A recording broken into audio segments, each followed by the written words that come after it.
ಮಂಡ್ಯ ಜೈಲಿನ ವಿಚಾರವಾಗಿ ಒಂದಷ್ಟು ವಿಚಾರಗಳನ್ನ ಗಮನಿಸ್ತಾ ಹೋದಾಗ ಬಗದಷ್ಟು ಕೂಡ ಬಯಲಾಗ್ತಾ ಇದೆ. ಅಲ್ಲಿನ ಕರ್ಮಕಾಂಡ ಅನ್ನೋದು ಈಗ ಸಿಗ್ತಾ ಇರುವಂತಹ ಮಾಹಿತಿ. ಒಂದೊಂದು ಸೆಲ್ಗೆ ಒಂದೊಂದು ರೇಟ್ ಅನ್ನ ಫಿಕ್ಸ್ ಮಾಡಿದ್ರು ಅಂತ ಹೇಳಿ ಅಲ್ಲಿ ಆರೋಪಗಳು ಕೇಳಿ ಬರ್ತಾ ಇದೆ. ಕೈದಿಗಳ ಆತಿಥ್ಯಕ್ಕೂ ರೇಟ್ ಫಿಕ್ಸ್ ಮಾಡ್ತಾ ಇದ್ರಂತೆ ಪೊಲೀಸರು. ಮಂಡ್ಯ ಜಿಲ್ಲಾ ಕಾರಾಗೃಹದ ಕೈದಿಗಳಿಂದ ವಸೂಲಿ ಮಾಡ್ತಾ ಇದ್ದ ಆರೋಪ ಕೇಳಿ ಬರ್ತಾ ಇದೆ. ಅಧಿಕಾರಿಗಳ ವಿರುದ್ಧ ಕೇಳಿ ಬಂದಿರುವಂತಹ ಮತ್ತೊಂದು ಆರೋಪ ಇದು.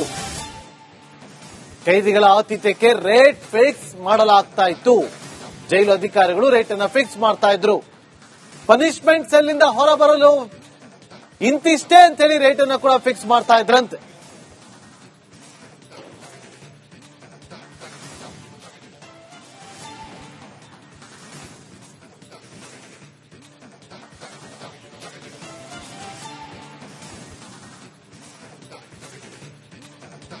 ರಿಪಬ್ಲಿಕ್ ಕನ್ನಡಕ್ಕೆ ಲಭ್ಯ ಆಗಿರುವಂತಹ ಲೆಟರ್ ಇಟ್.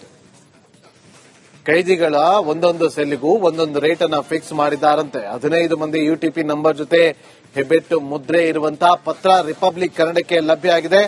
ಜೈಲು ಅಧೀಕ್ಷಕಿ ಶಾಂತಮ್ಮ ಹಾಗೂ ಸಿಬ್ಬಂದಿ ವಿರುದ್ಧ ಗಂಭೀರವಾದಂತಹ ಆರೋಪ ಕೇಳಿ ಬಂದಿದೆ.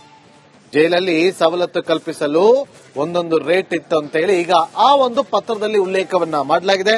15 ಮಂದಿ ಯುಟಿಪಿ ನಂಬರ್ ಜೊತೆಗೆ ಹೆಬ್ಬೆಟ್ ಮುದ್ರೆ ಇರುವಂತಹ ಪತ್ರ ಲಭ್ಯ ಆಗಿದೆ. ಇದಕ್ಕೆ ಸೂಕ್ತ ತನಿಖೆ ಆಗಬೇಕು.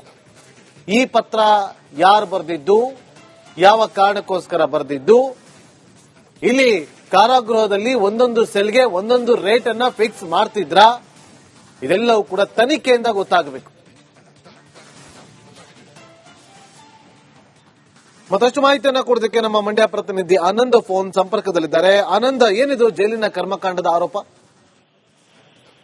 ನಾಗೇಂದ್ರ ಬಾಬು, ಭೂ ಅಕ್ರಮ ಪ್ರಕರಣದಲ್ಲಿ ಬಂಧನಕ್ಕೊಳಗಾಗಿ ಮಂಡ್ಯ ಕಾರಾಗೃಹದಲ್ಲಿದ್ದಂತ ಶ್ರೀರಂಗಪಟ್ಟಣದ ಎಡಿಎಲ್ಆರ್ ಮೊಹಮ್ಮದ್ ಹುಸೇನ್ ಅವ್ರಿಗೆ ರಾಜ್ಯಾತಿಥ್ಯ ನೀಡಲಾಗ್ತಾ ಇದೆ ಅನ್ನೋ ಆರೋಪ ಕೇಳ ಬಂದಿತ್ತು. ಅವ್ರಿಗೆ ಆರೋಗ್ಯ ಸರಿ ಇದ್ರು ಕೂಡ ಮಿಮ್ಸ್ ಆಸ್ಪತ್ರೆಗೆ ಸೇರಿಸಿ ಅವ್ರಿಗೆ ಅನಧಿಕೃತವಾಗಿ ಚಿಕಿತ್ಸೆ ಕೊಡ್ತಾ ಇದ್ರು. ಅದ್ರ ಜೊತೆಗೆ ವಿಶೇಷ ಒಂದು ಕೊಠಡಿಯನ್ನ ಕೊಟ್ಟು ಅಲ್ಲಿ ಮಹಿಳೆಯರು ಕೂಡ, ಅಂದ್ರೆ ಯುವತಿ ಕೂಡ ಅಲ್ಲಿ ಇದ್ಲು ಅನ್ನೋ ಒಂದು ಆರೋಪ ಕೇಳ ಬಂದಿತ್ತು. ಆ ಒಂದು ನ್ಯಾಯಾಧೀಶರು ರೈಡ್ ವೇಳೆ ಆ ಪ್ರಕರಣ ಬೆಳಕಿಗೆ ಬಂದಿತ್ತು. ಅದಾದ ಬಳಿಕ ಇದೀಗ ಮತ್ತಷ್ಟು ಆರೋಪಗಳು ಕೇಳಿ ಬರ್ತಾ ಇರುವಂತದ್ದು. ಮಂಡ್ಯ ಜೈಲಿನಲ್ಲಿ ಸಾಕಷ್ಟು ಆರೋಪ ಕೇಳಿ ಬರ್ತಾ ಇರುವಂತದ್ದು. ಅದರಲ್ಲೂ ಕೂಡ ಎಲ್ಲ ಒಂದ್ ಕಡೆ ಮಂಡ್ಯ ಕಾರಾಗೃಹ ಜೈಲ ಅಥವಾ ಯಾವ್ದಾದ್ರು ರೆಸಾರ್ಟ್ ಅನ್ನೋ ಒಂದು ಅನುಮಾನಕ್ಕೆ ಕಾರಣ ಆಗ್ತಾ ಇದೆ. ಯಾಕೆಂದ್ರೆ ಅಲ್ಲಿರುವಂತ ರೋಗಿಗಳು, ವೈದ್ಯರಿಗೆ, ಅಲ್ಲಿರುವಂತ ಕೈದಿಗಳಿಗೆ ಏನೋ ಅಲ್ಲಿಂದ ಹಣವನ್ನ ವಸೂಲಿ ಮಾಡ್ತಾರೆ ಅನ್ನೋ ಆರೋಪ ಕೇಳಿ ಬಂದಿರುವಂತದ್ದು.